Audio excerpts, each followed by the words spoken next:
So I'd like to begin by asking why this is very important right now. Of course, the issue of privatization of Air India has been on the BJP's agenda for a while now. And why does this come at this point? Sharan, I'll answer your question in two parts. The first part is why now?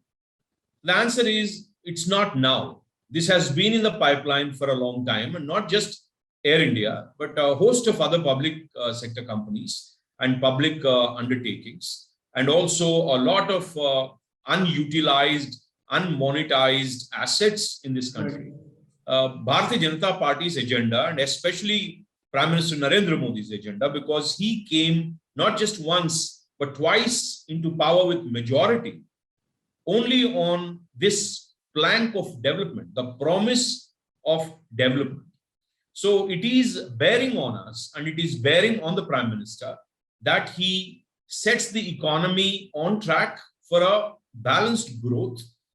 You can call it economic growth, you can call it GDP growth, you can look at the outcomes as millions of jobs being created and a lot of liquidity and capital availability in the markets. And of course, the enterprise development and entrepreneurship development. These are all the outcomes of the reforms Narendra Modi has been taking.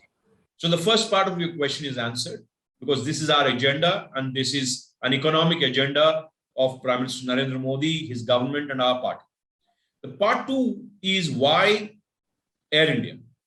Now, Air India is since 70s been a public sector company. Prior to that, it was privately run by Tatas, you know that.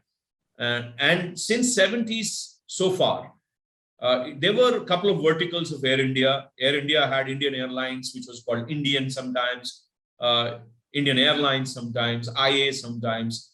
But these two companies, which were actually running parallelly, got merged sometime about 10 to 15 years ago. And Indian Airlines wasn't making much money, and Air India was profitable that time. By bringing in Indian Airlines into Air India, that regime, that time during Congress regime, they successfully ensured Air India also go into losses. And there are a lot of backdoor strategies of private airlines during that time. I can even take the name Kingfisher, which ensured Air India is rendered inefficient so that Kingfisher can grow.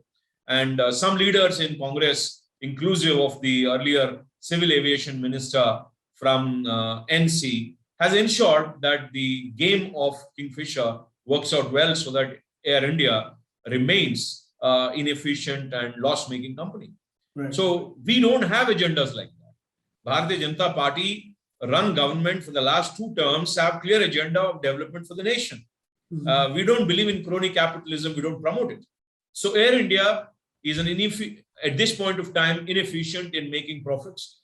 And we certainly believe that you don't have a business to be in business if you're a government.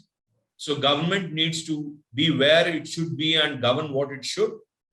And we also believe minimum government and maximum governance. And that is the agenda of our government, Prime Minister Narendra Modi's agenda. So going with that, we are going ahead and ensuring that some of the public sector undertakings have to be privatized and we have to disinvest. Right.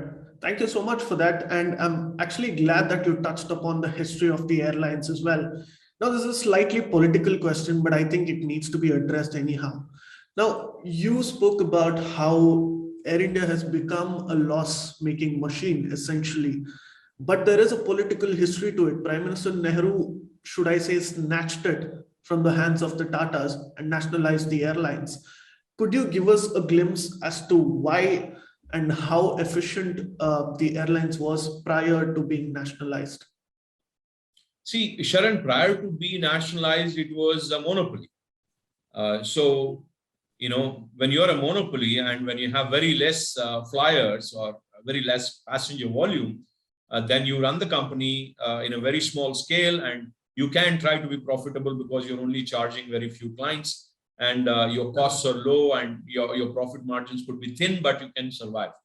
That was the situation And it was not a very flagship company for Tata's that time. It was a very minuscule company. And the capital, which was employed for that particular company was not too big, because they had bigger businesses than Indian Airlines that time, Right. Air India that time. So for Tata's, it was a small company. For India, it was a strategic company. And I can understand. I mean, I don't want to really throw stones at Nehru for nationalizing it. During that time, I won't say it's a right decision, but it is a decision which we can give a benefit of doubt for, because it was the only civil aviation player. And there are some strategic reasons why the government might have felt that we need to nationalize it.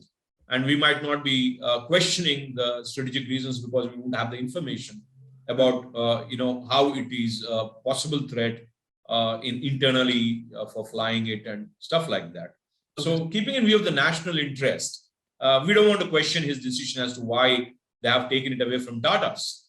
Right. But I can very well say that I'm very happy that it is back to Tata's, because Tata's have created this enterprise, and today they are back in control of that enterprise. And I wish them very well. And I also look forward for Air India becoming profitable and fly in the sky once again, as it used to be, like a Maharaja. Right. So it's a very fair assessment. And if I may intrigue you about this, the opposition says that the Tatas got an undue advantage. Why wasn't there a higher bidding price? How would you respond? How would your party respond to these allegations?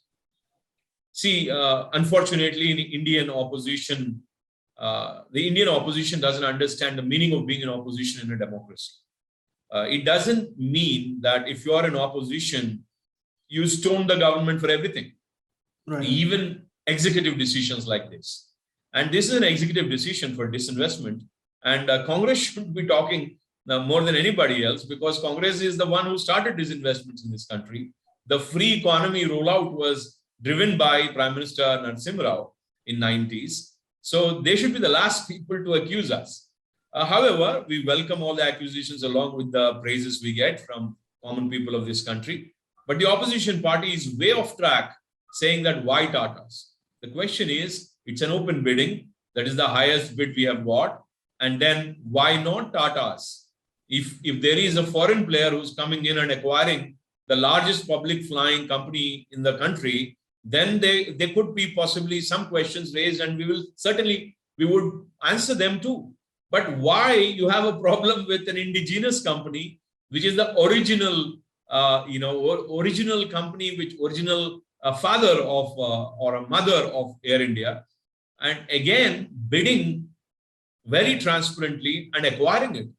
Why do you have a problem? So it is an acquisition just for the sake of acquisition. It doesn't have any basis, number one. Number two, if not Tata's, who? Now, Tata's have the experience of not just running one kind of a business. They are into multiple verticals, multi-industry, multi-sector, and they have aviation experience. They're invested into already multiple private airlines too. So Tata, who is better equipped to manage an airline of this size than Tata's with their experience? Please remember to subscribe to us and switch on the notifications for this channel. For our other social media links, more content, and to support our work, please visit citti.net. Dhanyavad. Namaskar.